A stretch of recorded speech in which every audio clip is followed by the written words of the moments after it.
आज के इस नए विश्लेषण में स्वागत है।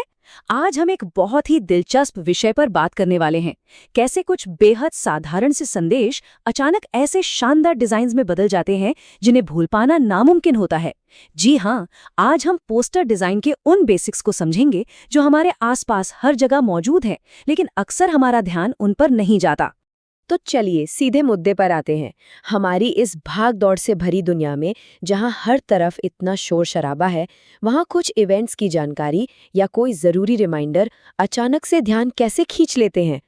आखिर वो क्या चीज़ है जो एक आम से संदेश को इतना यादगार बना देती है कि वो सीधे दिमाग में छप जाए।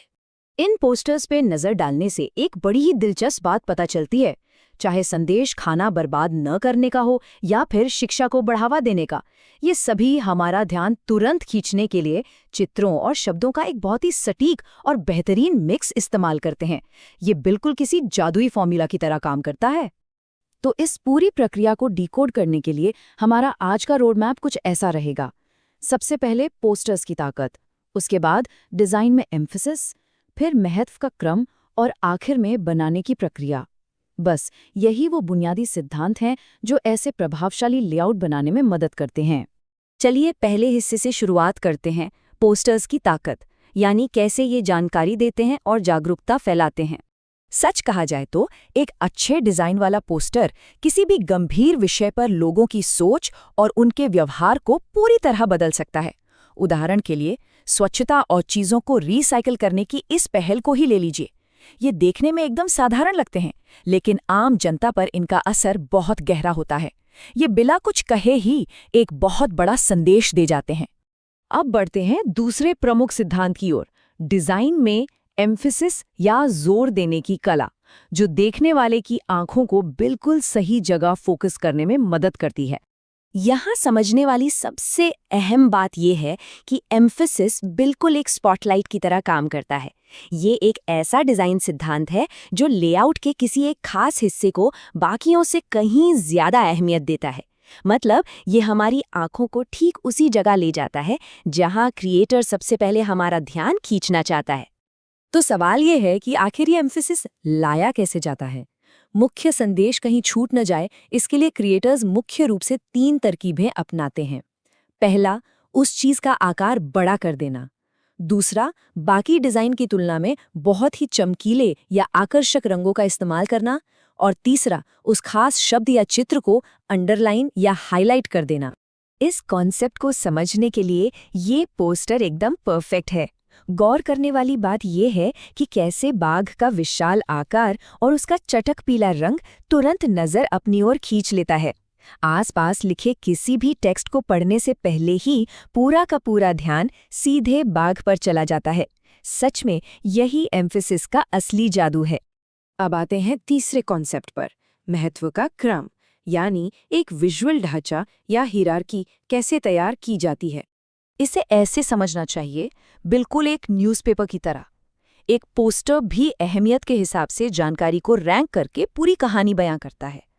जो सबसे ज़्यादा ज़रूरी मुख्य हेडलाइंस हैं, उन्हें बड़ा और बोल्ड रखा जाता है ताकि वो सबसे पहले पढ़ी जाएं।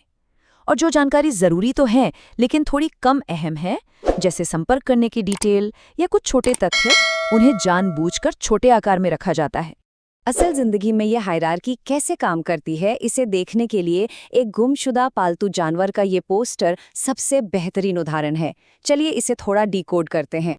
इस लेआउट को ध्यान से देखने पर सब एकदम साफ हो जाता है।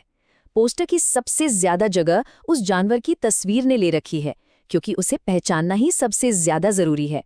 उसके ठीक बाद नजर जाती है बड़े और बोल्ड अक्षरों में लिखे मिसिंग शब्द पर, जो एक इमरजेंसी का एहसास कराता है।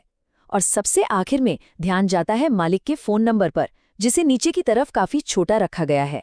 थ्योरी तो काफी हो गई, अब बारी है भाग 4 की, बनाने की प्रक्रिया, एक आइडिया से लेकर फाइनल लेआउट तक का पूरा सफर।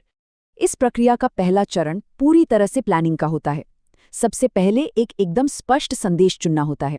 फिर बारी आती है ये तय करने की कि कौन सी इमेजेस इस्तेमाल होंगी और उनका साइज क्या होगा।